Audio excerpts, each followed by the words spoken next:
Welcome everyone. Good morning, good afternoon, or good evening, depending on where you're joining us today. We're thrilled to have you for a special live webcast presentation. My name is Chelsea Domenico, and I'd like to welcome you to our webcast focused on insights and updates, the 37001 anti-bribery standard. Over the next hour, you'll hear from my colleagues here at Ethisphere and Create Compliance as they dive into the latest developments in adoption, certification, and requirements of the standard.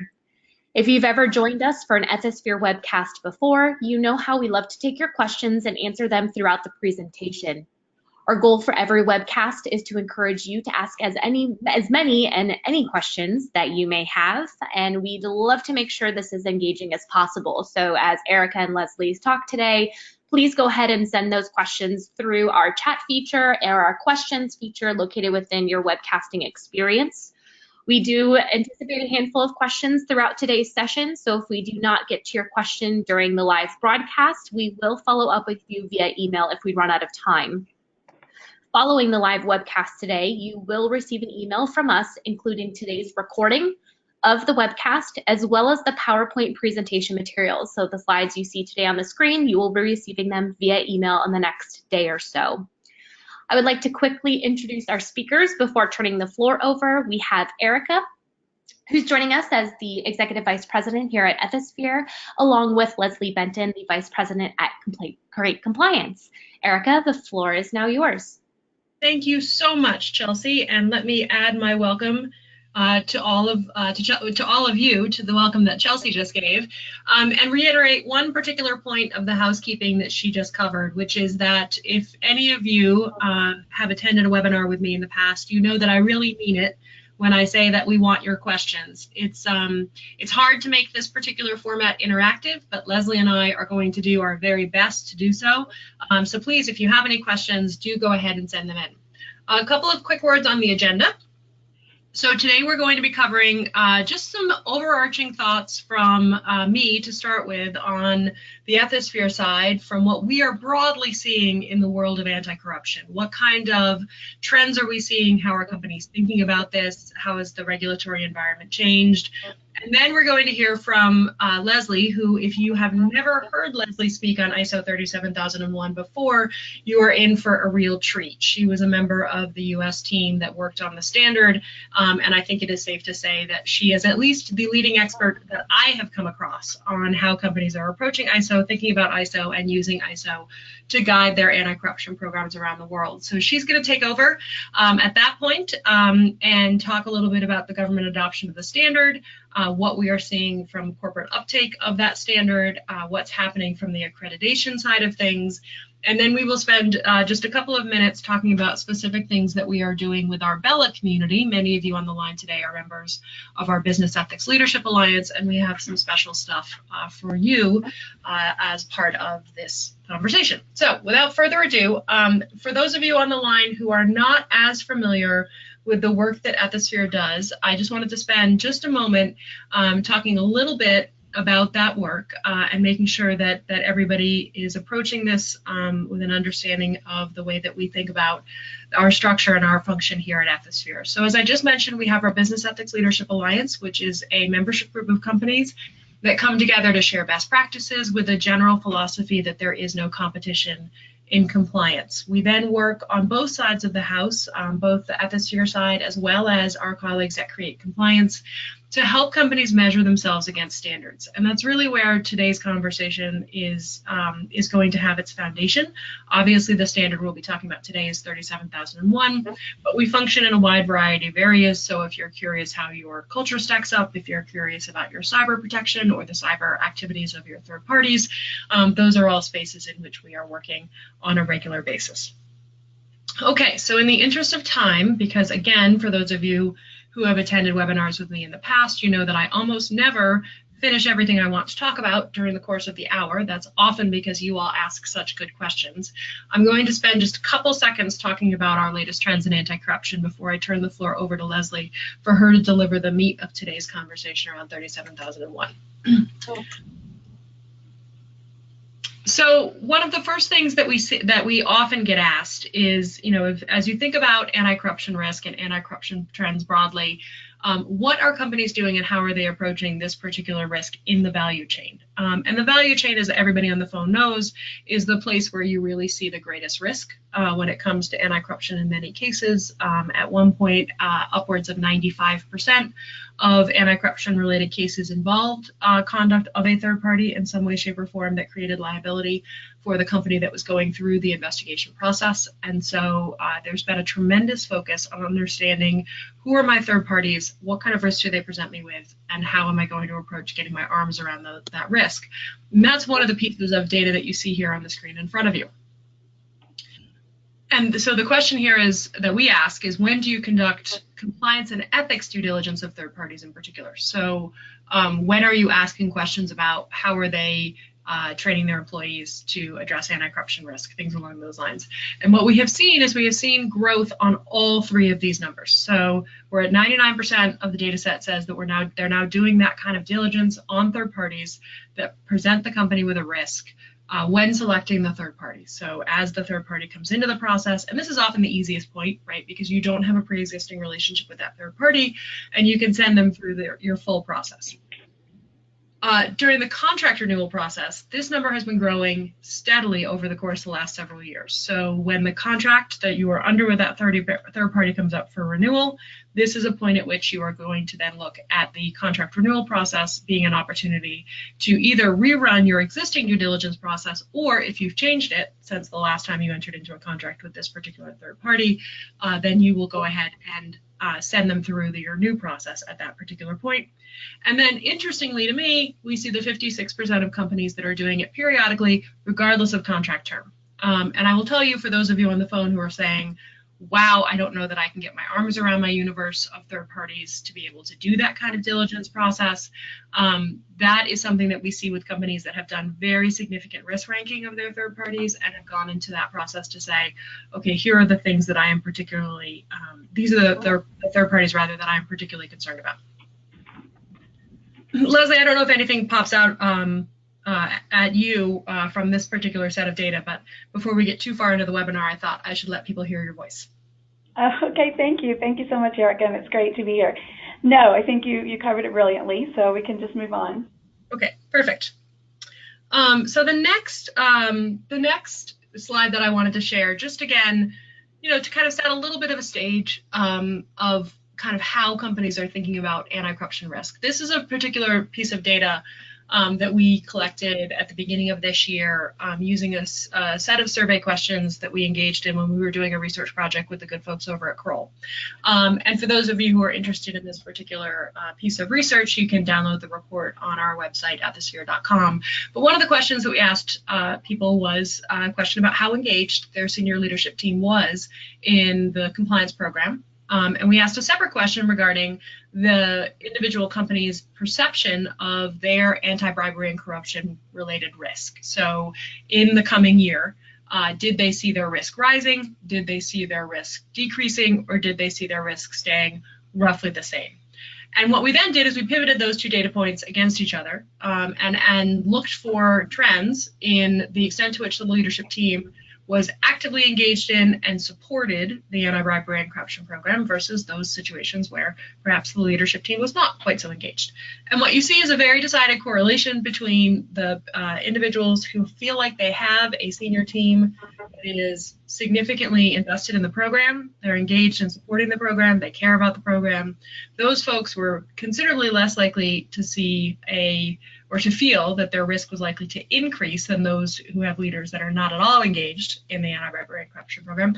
And this may seem like a very obvious point, right? Of course, if your leadership team is more engaged in the program, you're going to feel more prepared to address your risks. But the interesting thing was, for those individual companies who felt like they were going to have an increase in risk, but also had an engaged leadership team, the driver of that risk was purely external. Right? It was not a situation where there was a component of the program where the respondents felt like they did not have their arms around the risk. It was regulatory priorities were changing, they were entering a market that they had not previously been in. There was some component of external activity that was driving that risk profile, as opposed to something happening inside the program that caused that individual compliance officer to feel like their risk level was going to change. And so that just goes into one of the things that obviously the ISO 37001 standard starts with, which is, do you have the right level of senior officials that are engaged in the program? Because that, as we all know, if you don't have that, the rest of your controls are going to be tremendously difficult to implement.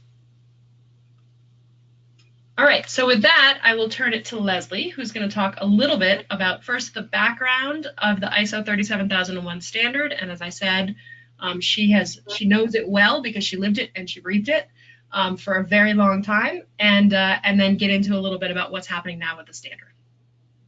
Great.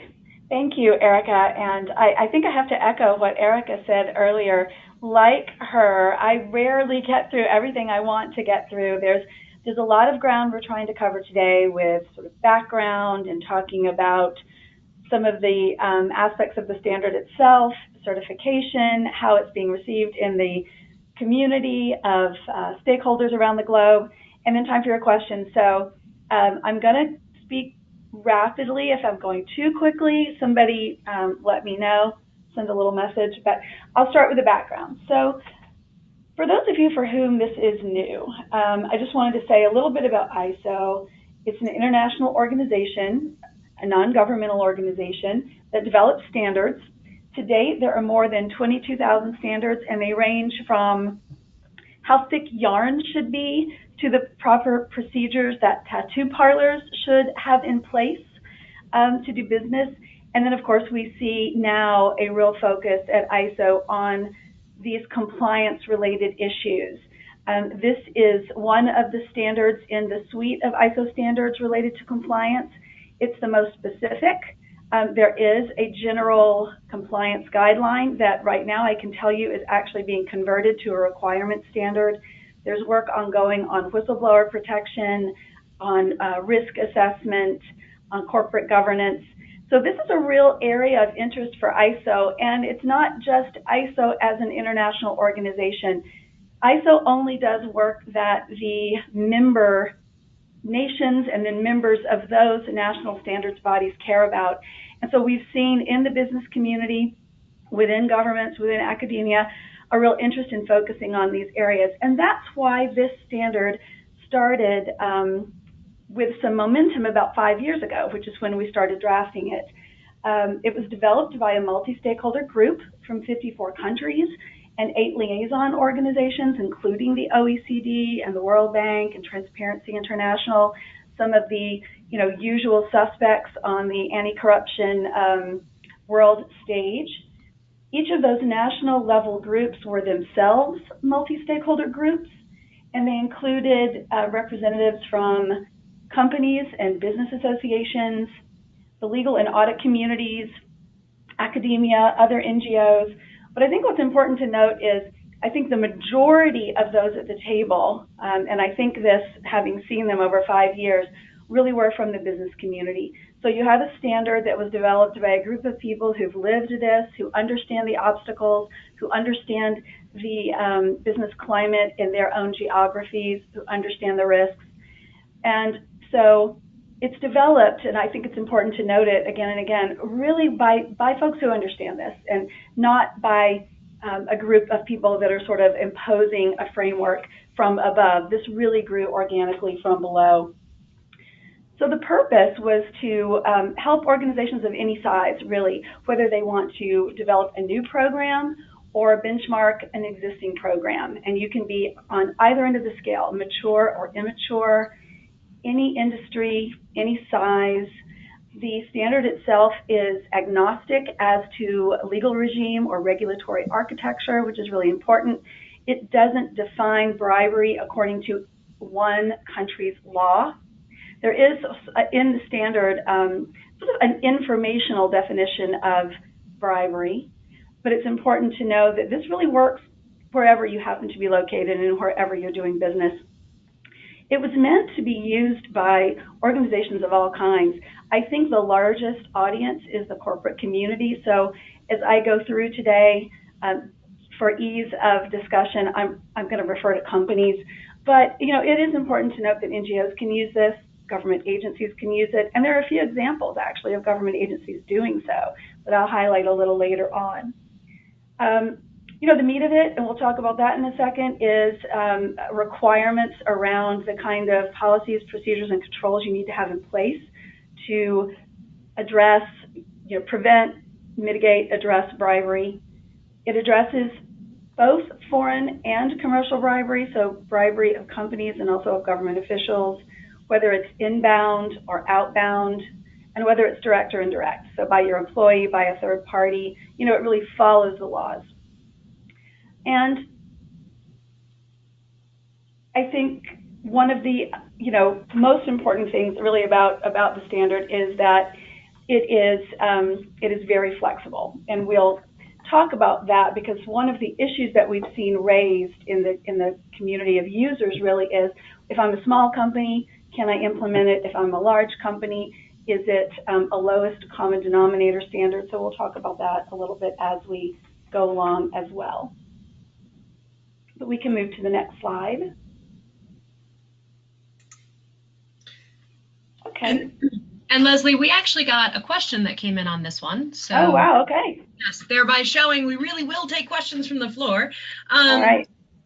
What, in your experience, and for those on the line who are not familiar with your background, you've been in the anti-corruption space for a very long time. So from your perspective, what did the standard bring to the field that's new, right? What's new in the ISO standard that perhaps wasn't there before?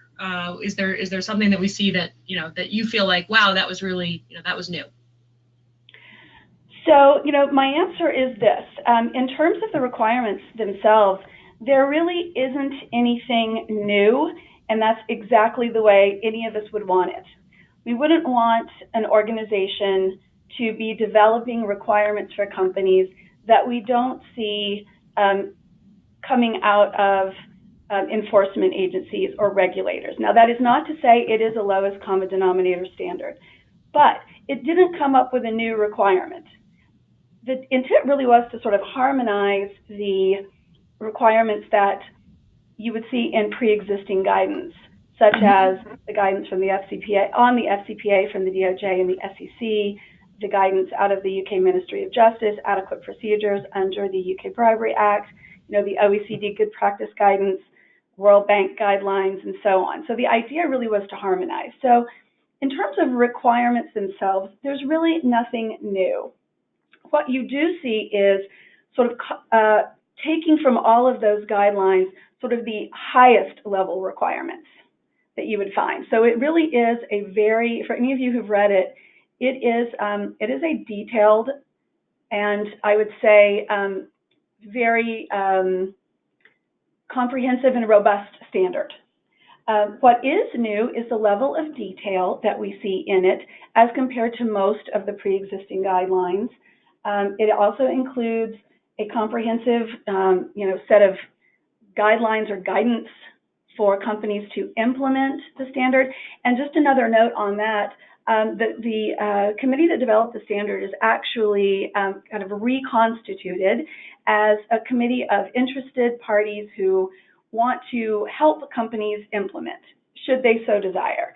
And one of the things that we are doing in that committee, and it's another multi-stakeholder, multinational effort, is that we're developing a handbook for companies on what the standard means, how to implement it, some of the addressing some of the issues that we see in the user community now. So just a call for comments from you all if you've used the standard and you found a part of it difficult or something really clear. If you would, contact me and let me know, I can feed that back into this handbook process. So that would be great. But I think, in terms of the guidance, the detail, and then the fact that it's very flexible, and it is to be used by small and large companies alike. And we'll talk a little bit about how we built flexibility in. But to me, those are the things that are new. And then, of course, obviously, that it's a certifiable standard. that you can actually seek, certification.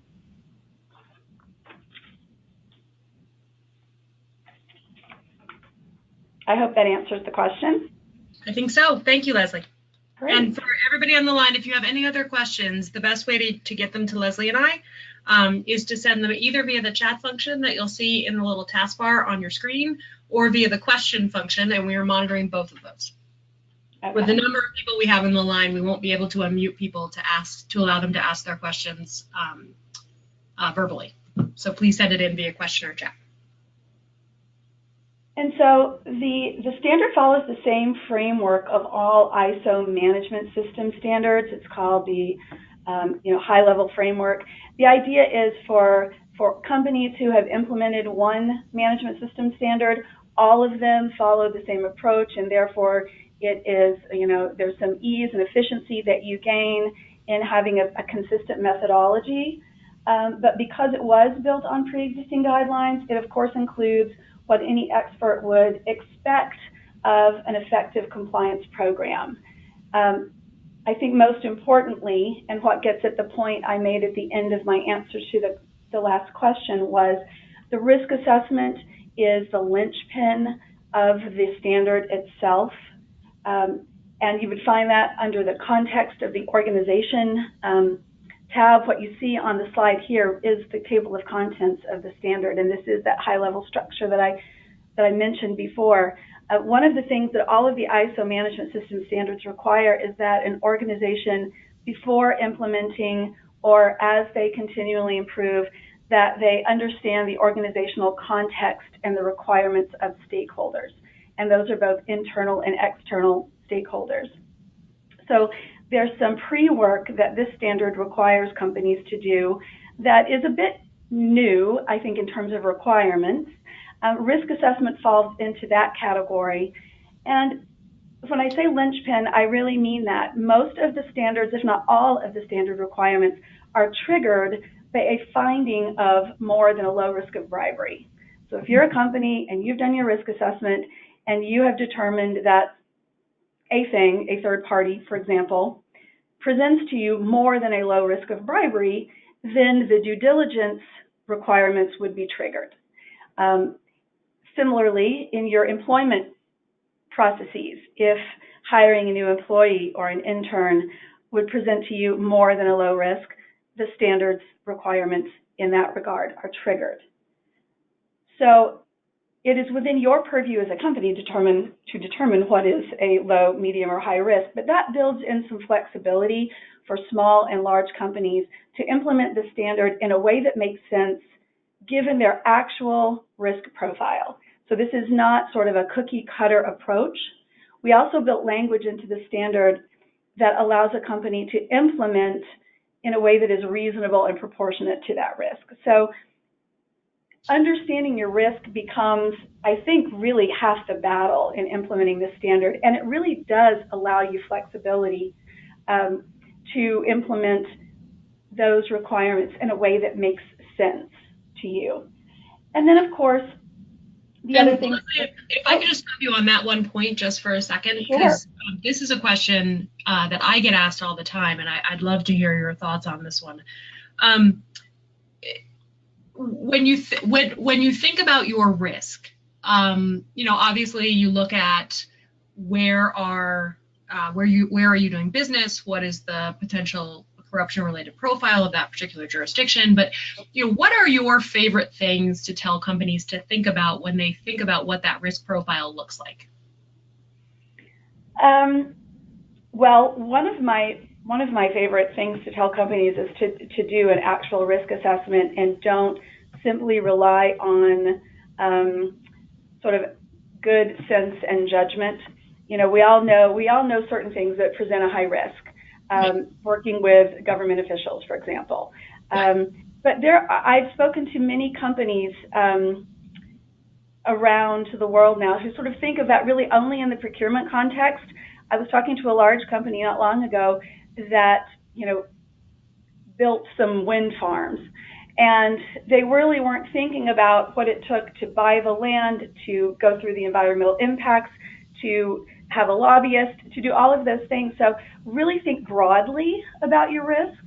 and do a formal exercise. And of course, the standard requires that, and to update it really regularly. I mean, continuously, if you can, if you're a company with the size and the compliance function to do that, that's the best practice. But that I think is really the most important thing, and certainly the most important thing from the standards standpoint. Yeah, and to be clear, you can do that risk assessment. Obviously, if you can focus on ISO, on the anti-corruption risk specifically, but if you're looking at your risks as part of an ERM process and you specifically look at anti-corruption risk inside that ERM process, as long as you can point to where you looked at that anti-corruption risk, is that enough for the standards? You don't have to run a separate standalone formal anti-corruption risk assessment. Right, absolutely not. You do not have to run a separate assessment process. And in fact, the standard, gives some flexibility in allowing the anti-corruption management system as a whole to sit within a different kind of framework. It can be standalone. It can sit within another management system that you have in the company. Really, the idea here is just to document these processes and the way in which you go about them, and even the formality with which you go about some of them is another way in which we've allowed some flexibility in the standard for both small and large companies. Yeah, perfect. And then the other things I think to say here are just the other elements of an effective program, like policies, procedures, and controls, financial and non-financial, leadership at the most senior level, as Erica mentioned at the very outset here, a very strong compliance function with proper resources, due diligence of third parties and transactions, employment processes, as I mentioned, training, investigation, monitoring, corrective action, continual improvement. They're all built into the standard. So really, basically what you would expect to see is there. Huge emphasis on continual improvement. That's sort of the sine qua non of ISO standards, and on documentation. And one of the things that I see in my discussions with companies and my work with companies, even for companies with very large, sophisticated programs, I often am seeing some documentation gaps. So that's just one practice tip I'll pass along. There really is a very heavy emphasis in the standard on documenting what you do. And that's not just to create a problem for everybody, but it's to create a sustainable, repeatable program. And one that, were you ever to be in front of an enforcement authority, and we all hope that never happens, but we know that the risk is out there, as we saw earlier on in this webinar, you've got something to show them. Because if it's not documented, it's not done from the standpoint of an auditor or an enforcement official. So the emphasis on documentation is not to create work, but really to create a program that is sustainable and that you can demonstrate to a third party. Okay, I think we can go to the next one. So just here, the idea among the group, and really among ISO, our marching orders at the time were to develop a global benchmark, to develop a certifiable standard. Many ISO standards are guidelines, and this one was from the outset designed to be certifiable. And that, is, for many companies, a real credential that provides competitive advantage.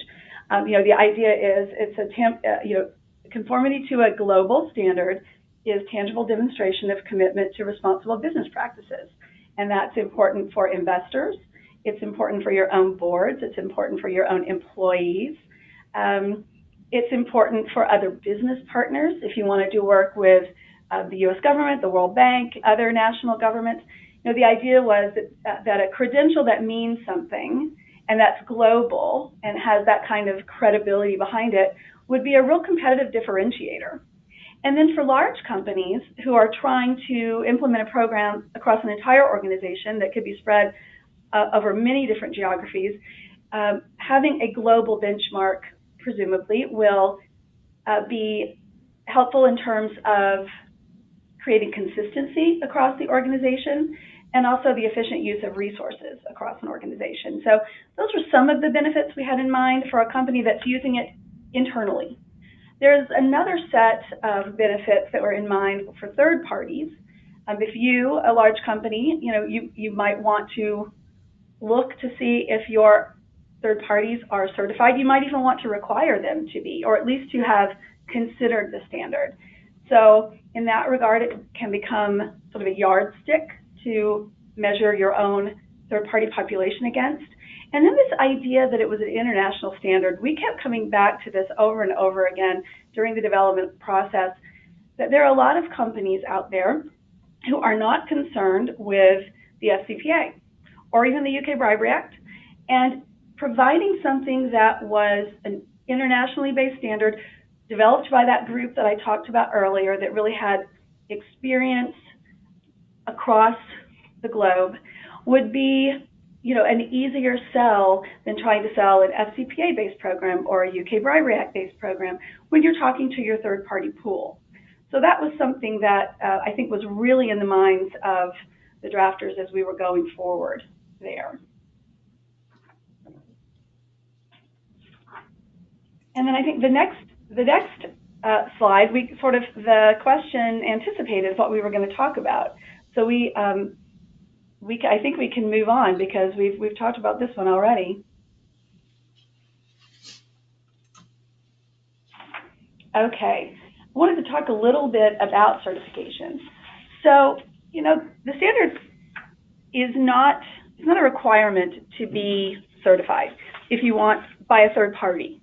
If you want to use the standard, you could do your own benchmarking and sort of self-certify, and that's something that you could tell your business partners or your investors or your board. But when we talk about certification, we are generally talking about third-party certification. And here, the way it works is much like any other audit would work.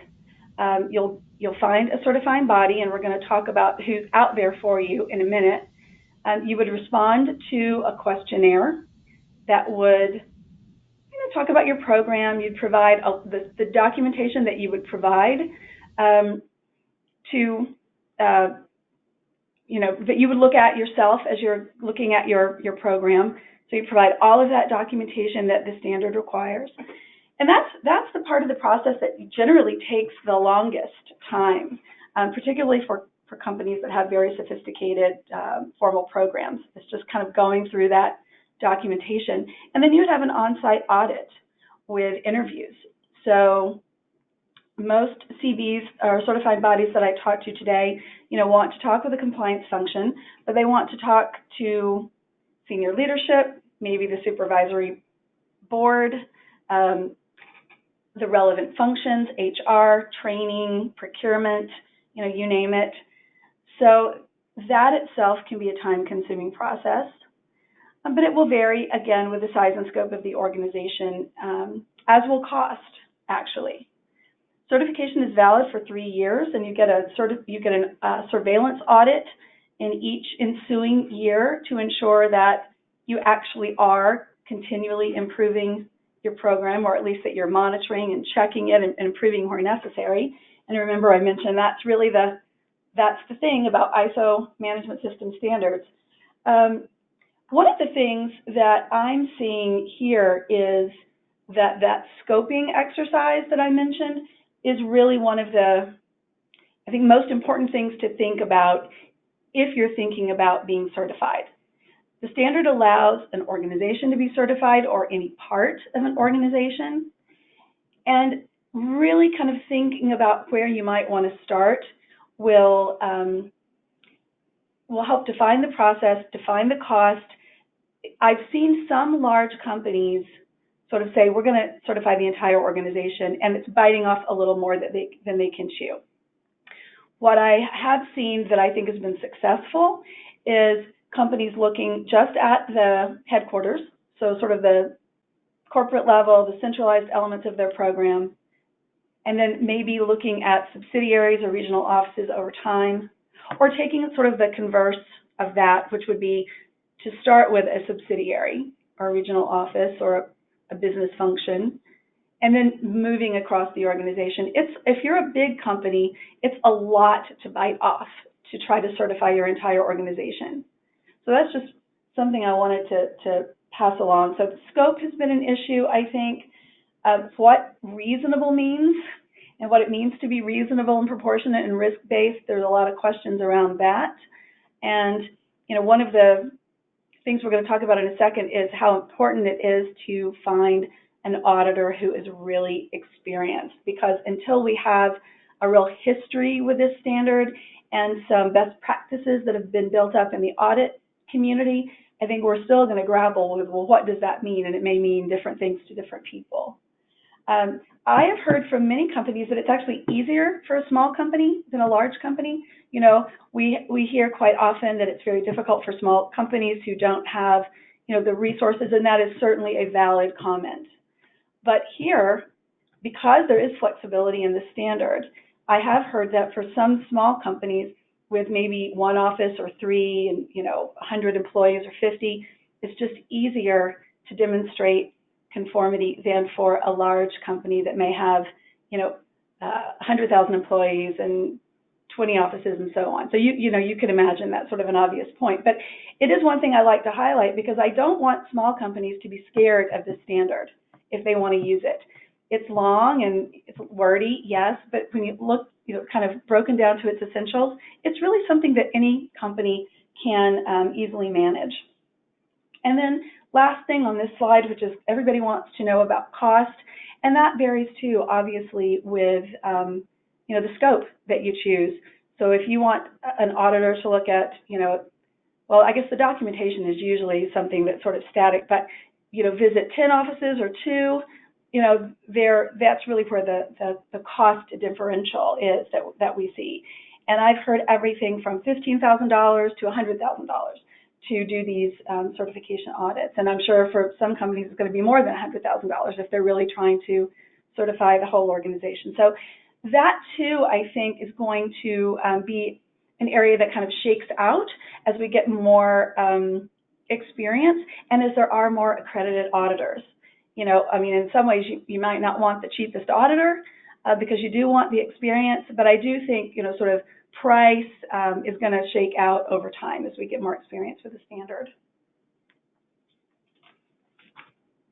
And Leslie, you touched on this a little bit, but we got a question from the floor about the ongoing reporting requirements. So can you talk a little bit about what and it's early days, obviously, for people to be starting to think about their annual surveillance audit, but do you have a sense at this point of kind of how companies are thinking about that surveillance process and sort of what does the standard say, or what are the obligations around that? So it is a good question. There's not a lot of history. I think now we are just kind of getting to that point in time that the first sort of large companies that have gone through the certification process, and I've got a list of them a few of them on the next slide that we'll talk about in a second. We're just getting to the point that they're going to see the surveillance audits coming up. So I can sort of talk generally about how this works in the ISO world.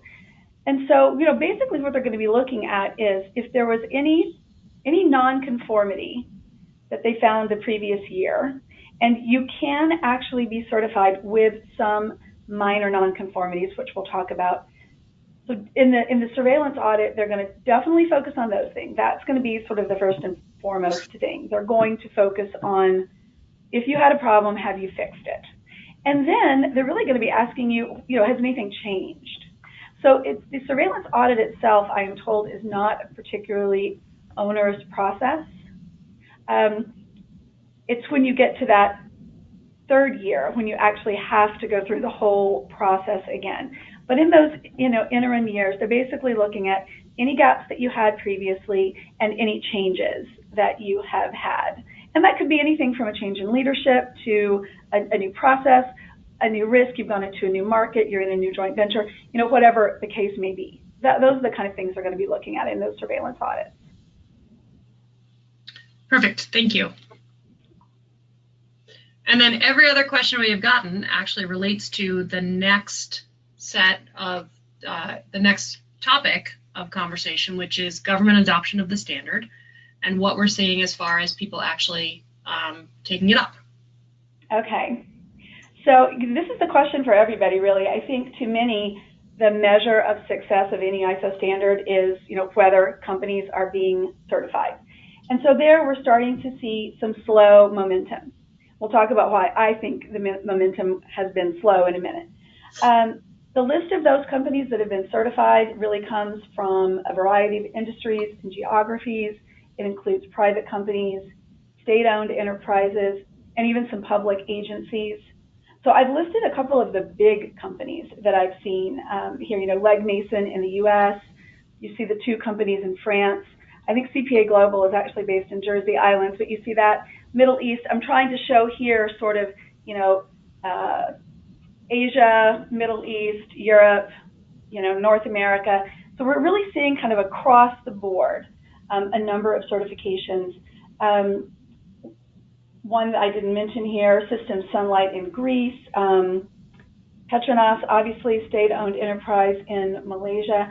There's been quite a bit of activity in Italy and Brazil, particularly among smaller organizations, some big ones too, but we've seen many small companies being certified there. Asia is particularly active right now with many companies in Malaysia and Indonesia being certified. So one of the interesting things here is there's no one repository. You can't go to a database or a website and sort of see, here's the list of all the companies. So you just have to use a search engine and find this.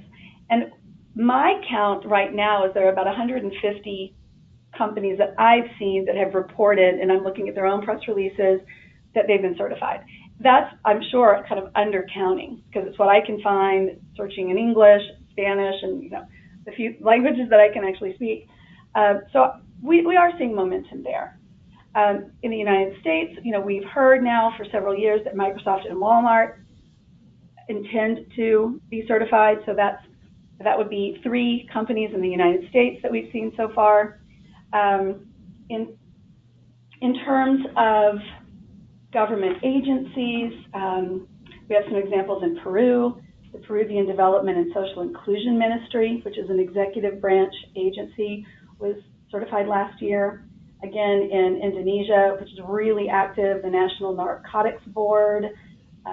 In Malaysia, the Immigration Department, the Road Transport Department, they've been certified. And again, that's not an exhaustive list either, but we really are seeing some governments using this, which is great. And there's actually one example of an NGO in Korea. So it has worked that organizations of all types are using the standard.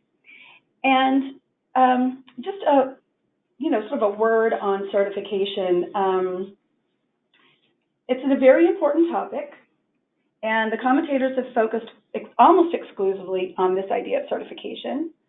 But I think it misses, one of the real benefits of the standard, which is to help companies prevent bribery, not just to prove that you have a good program, right, but to prevent it and to mitigate its consequences. And certification is just one way you can get there. I think equally valuable can just be a company using the standard as a framework, for developing their own program or benchmarking it to assess its strengths. And you can do that using internal resources, using trusted partners. So I just thought, as we're talking about certification, I would say, maybe there are 150 companies, maybe more, that have been certified, but I think there's a much larger number of companies. Certainly, there are many that I speak to that are using the standard just as a benchmark to improve their programs. And I think that in itself is a really important point to make. That's really one of the uses of the standard. And I understand why people focus on certification, but it's only one way in which I think the standard can be a useful tool for companies. How are governments encouraging adoption?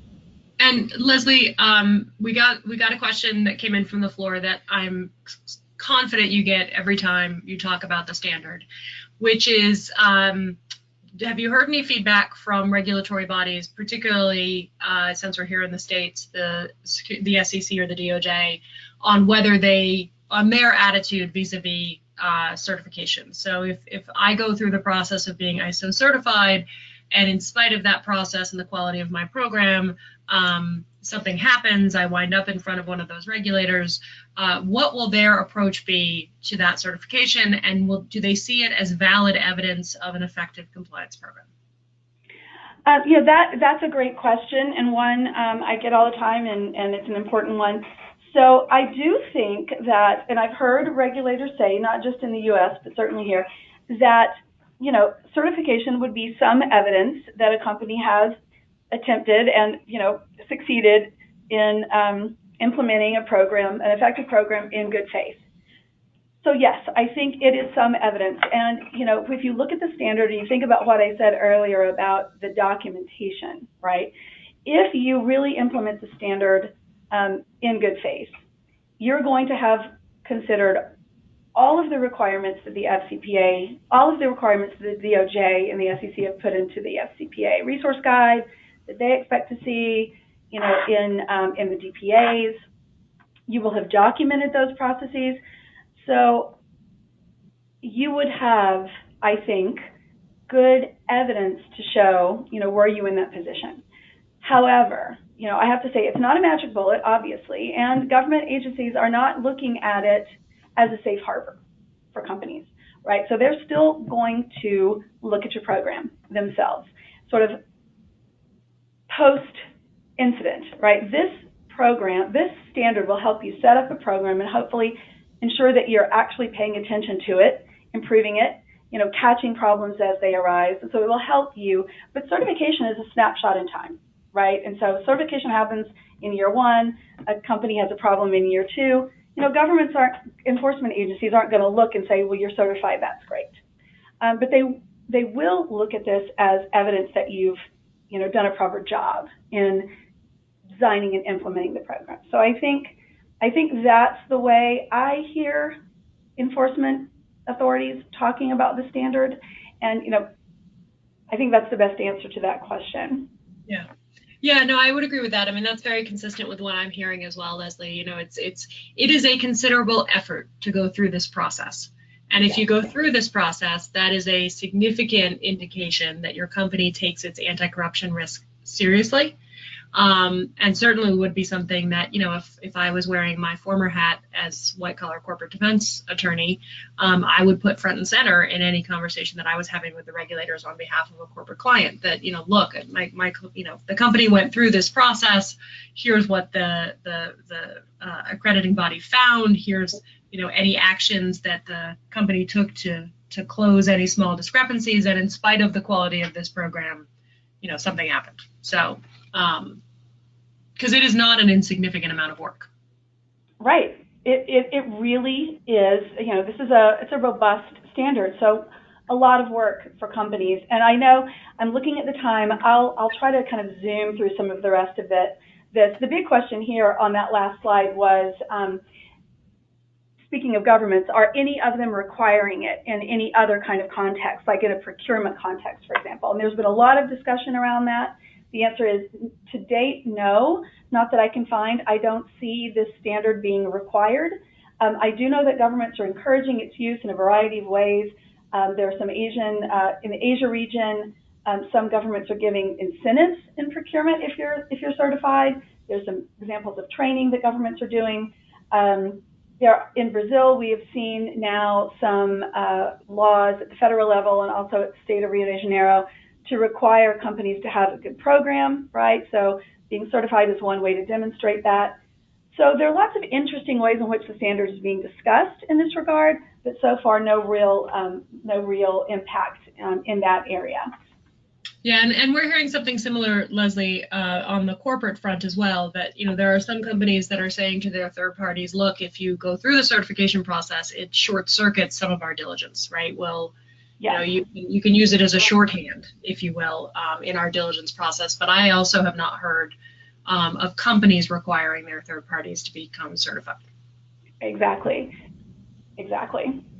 Preferring them if they become certified. I have heard that, you've identified yourself as a less risky business partner because you've gone through the certification process, but not at this point requiring it. Leslie, we got a ton of questions that came in from the floor on the state of accreditation bodies and who's accrediting and who isn't accrediting and all of that whole universe of questions. So I'm going to pop to the next section and we can address a number of those questions with this portion of the presentation. Okay, absolutely. And I will zoom through this and then I'll answer the questions. So I think, one of the reasons I think the pace of certification has been slow is that there has been a lack of accredited auditors. I think for the first full year, there were virtually no audit firms who were doing this work. We are starting to see that changing. Just this summer, the UK accreditation body has accredited Bureau Veritas and Intertek in the UK. In the US, we're starting to see some movement with the firms that you can see on the screen in Dubai and Italy. These are just some examples. But all of this has been happening this year.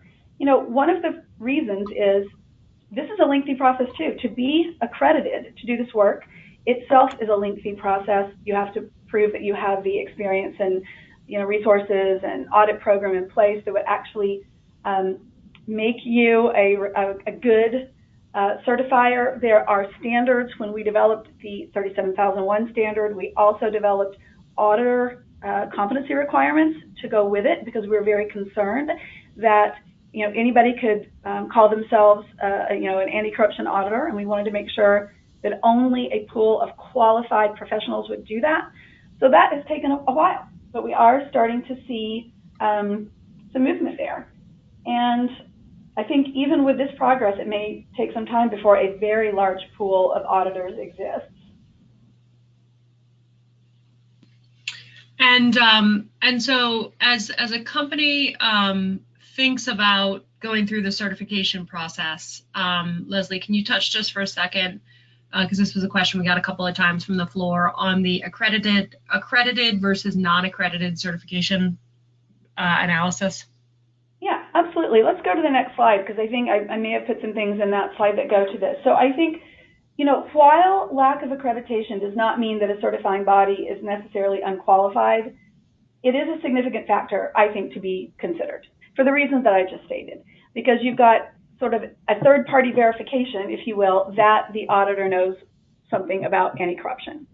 And you want to make sure that that person does. Now, many of those firms that I mentioned earlier, the companies, 150 that have been certified, have gone to unaccredited auditors. And again, they may well have been highly qualified. In fact, I know some of them, and I know that they are. Many of those auditors were actually going through this accreditation process sort of in parallel. And so they do have the history and experience. ISO doesn't require that you go to a certified auditor. This is in some ways an optics issue.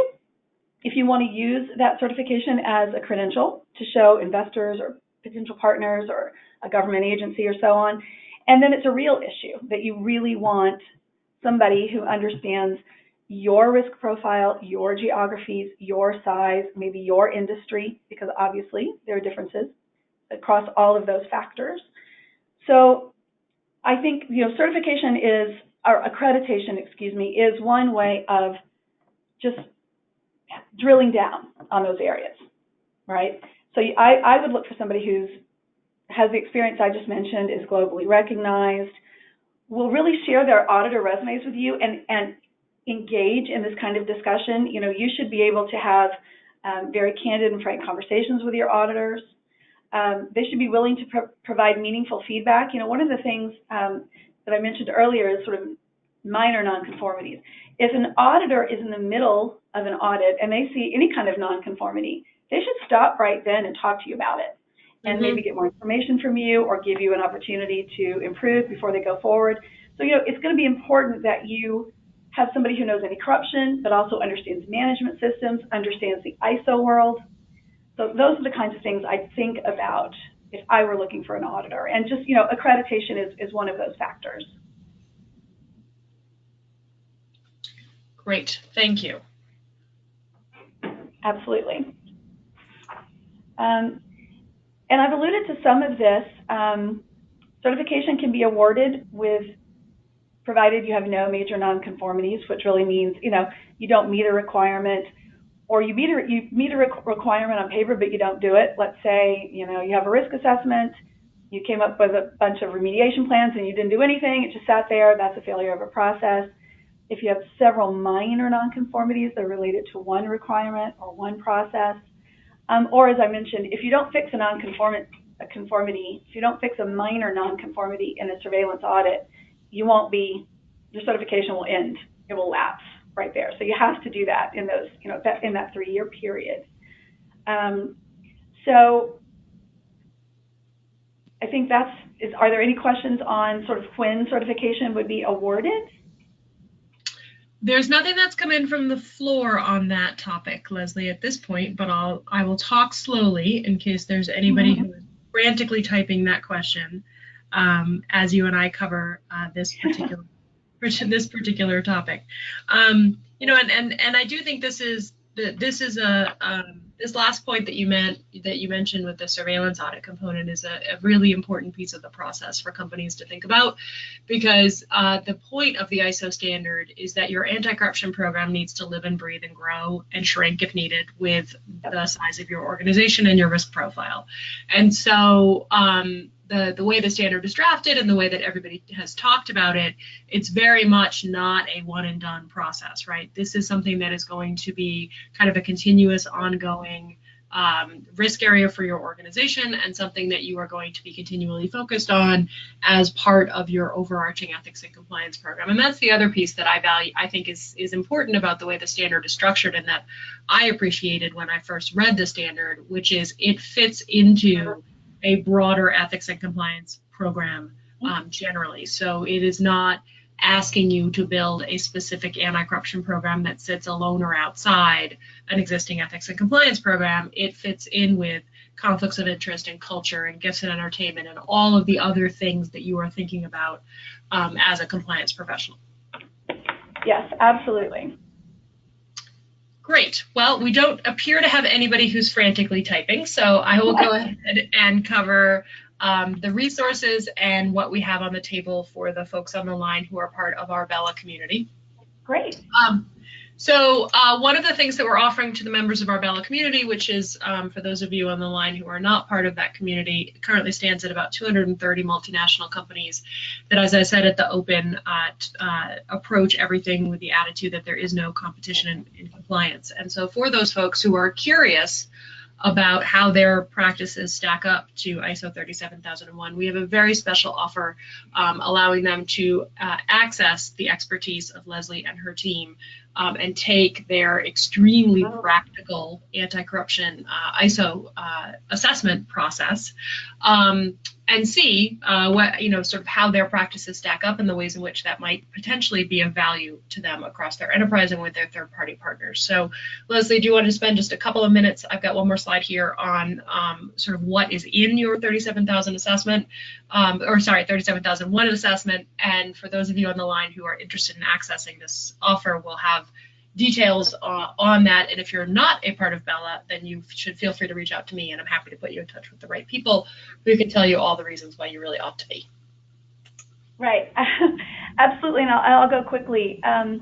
We have developed a questionnaire that is directly aligned to the ISO 37001 requirements. We have it housed in a very secure tech platform. You are seeing a screenshot of it there.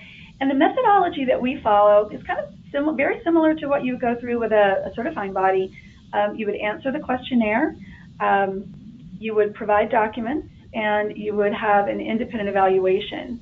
And what we try to focus on are where you have conformities or non-conformities, minor or major, and as I mentioned earlier, and what I'm seeing just over and over again, is where there are gaps in documentation.